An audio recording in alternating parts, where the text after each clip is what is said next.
2008 Barcelona टूट चुकी थी। रोनाल्डीनियो का मैजिक खत्म हो रहा था। रियल मैड्रिड स्पेन पर राज कर रही थी। फिर आया एक ऐसा कोच जिसके पास ऑलमोस्ट ज़ीरो एक्सपीरियंस था, लेकिन 4 साल बाद उसी टीम को द ग्रेटेस्ट टीम एवर बोलने लगे। क्वेश्चन है कि ये मिरेकल हुआ कैसे। बारसा के पास मेसी था, लेकिन अकेला मेसी काफ़ी नहीं था। एक मैनेजर, एक सिस्टम और कुछ इम्पॉसिबल डिसीजन जिसने फुटबॉल को हमेशा के लिए बदल दिया। 2005-06 सीज़न बारसा ने फ्रैंक राइकार्ड के अंडर ला लीगा, यूसीएल और सुपर कोपा दे एस्पेनिया जीता, लेकिन इसके बाद कुछ ऐसा हुआ जो किसी ने सोचा नहीं था। फ्रैंक राइकार्ड एक अच्छे सीज़न के बाद रिलैक्स्ड हो गया। उसने ड्रेसिंग रूम पर अपना कंट्रोल खो दिया। डेको और रोनाल्डीनियो ने डिसिप्लिन लूज कर दिया। रोनाल्डीनियो जो 2005-06 सीज़न का बेस्ट प्लेयर था, उसका फॉर्म और फिटनेस मैसिवली ड्रॉप हो गए। डेको बहुत ही इनकंसिस्टेंट था। और फिर आया 2007-08 सीज़न, जिसमें बारसा ने सिर्फ सुपर कोपा दे एस्पेनिया जीता, लेकिन किसी भी बारसा फैन ने ये नहीं सोचा होगा कि 2007-08 सीज़न इससे भी ज़्यादा ख़राब होगा। इस सीज़न में बारसा ट्रॉफी लेस रही and on the other hand Real Madrid back to back La Liga जीत गई। फैंस फ्रस्ट्रेटेड थे। Football club Barcelona needed a rebuild. 8 मई 2008, after 2 disappointing season, club sacked Frank Rijkaard. इस sack का trigger movement था 4-1 loss against real Madrid. सब सोच रहे थे कि बारसा किसी ऐसे मैनेजर को अपॉइंट करेगा जिसने बहुत सारे टाइटल जीते हों, किसी बड़े क्लब को मैनेज किया हो और उसके पास बहुत सारा मैनेजेरियल एक्सपीरियंस हो, लेकिन बारसा ने बिल्कुल इसका उल्टा किया। Barcelona appointed Pep Guardiola as their manager, एक कोच जिसका मैनेजेरियल करियर सिर्फ 1 साल पहले ही स्टार्ट हुआ था, और उस 1 साल में भी उसने बारसा बी को मैनेज किया था। Everyone said Pep is too inexperienced, but Barca knew why he could be the missing piece of the puzzle. Pep Guardiola Barca का फॉर्मर प्लेयर था। वो योहान क्राइफ की बारसा में खेला करता था, और बार्सिलोना योहान क्राइफ के आइडियाज़ पे ड्रिवन क्लब है, तो पेप बारसा के डीएनए और लमासिया के बारे में अच्छे से जानता था, क्योंकि वो भी एक लमासिया ग्रेजुएट था। पेप ने आते ही कुछ ऐसे डिसीजन लिए जो किसी भी प्लेयर ने नहीं सोचे होंगे। उसने रोनाल्डीनियो, द प्लेयर हु वॉन बैलन डॉर इन 2006, को क्लब के बाहर का रास्ता दिखा दिया, और डेको को भी बेच दिया। और पेप ने आते ही लमासिया से एक ऐसे मिडफील्डर को प्रमोट किया जिसे कोई भी उतना रेट नहीं किया करता था। उस प्लेयर का नाम था सर्जियो बुस्केट्स। पेप ने 2008-09 सीज़न के टाइम पे सैमुअल एटो को भी सेल करना चाहा, लेकिन Eto'o state.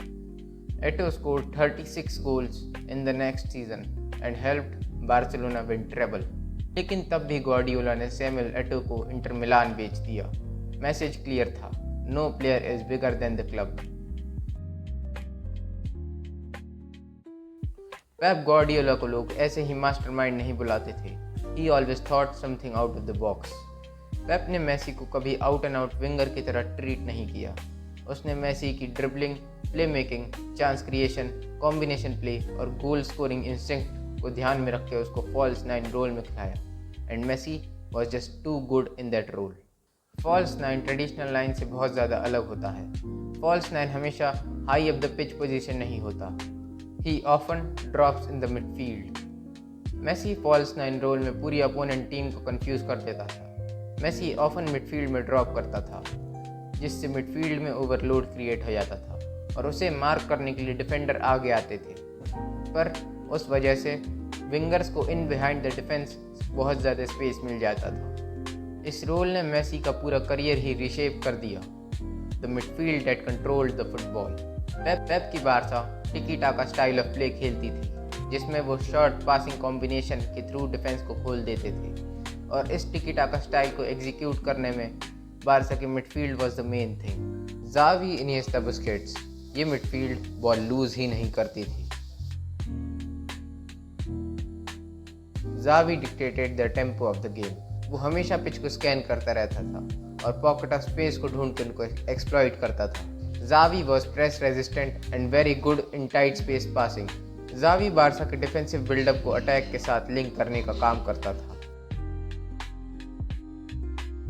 Andres Iniesta was the ultimate creative catalyst and press-resistant ball carrier of the team. वो अपोनेंट की डिफेंसिव लाइन को अपनी टाइट स्पेस ड्रिबलिंग की मदद से खोल देता था. He often explored the half spaces between midfield and defense line to receive the progressive passes. Iniesta जानता था कि कब गेम को एक्सेलरेट करना है और कब पोजेशनल डोमिनेंस दिखाना है. बुस्केट्स बारसा के मिडफील्ड का एंकर था और पेप की लेजेंडरी 4-4-3 सिस्टम का ब्रेन भी.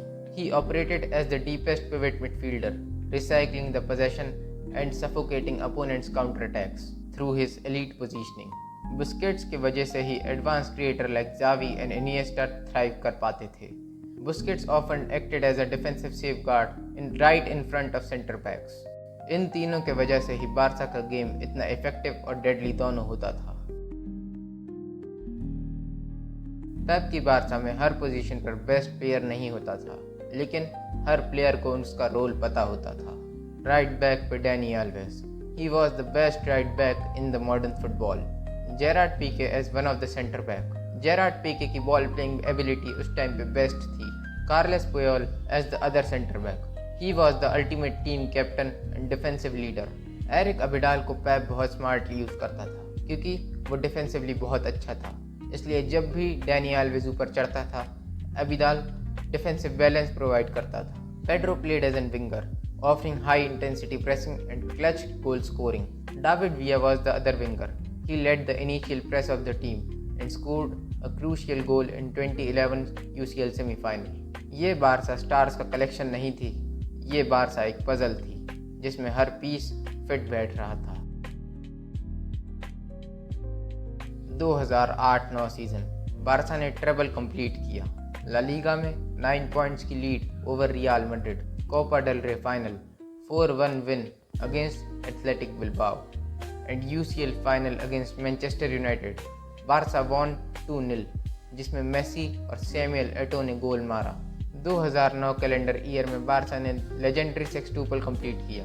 उस साल बारसा ने La Liga, Copa del Rey, super Copa de España, champions league, UEFA super cup और फीफा क्लब वर्ल्ड कप जीता. बारसा बन गई पहली टीम जिसने सेक्सटुपल का फीट अचीव किया हो. 2011 Barca won 5 trophies in single calendar year, defeated Man United 3-1 at the Wembley Stadium with goals from Pedro, David Villa and Lionel Messi. Barca won UEFA Super Cup defeating Porto 2-0 and they also won FIFA Club World Cup. Sir Alex Ferguson ने match के बाद कहा, "This is the best team we have ever faced." Barcelona ने इन season में सिर्फ trophies नहीं जीती, उन्होंने पूरे फुटबॉल को रीशेप कर दिया. आज के समय में most of the managers are inspired by Pep गार्डियोला's आइडियोलॉजी.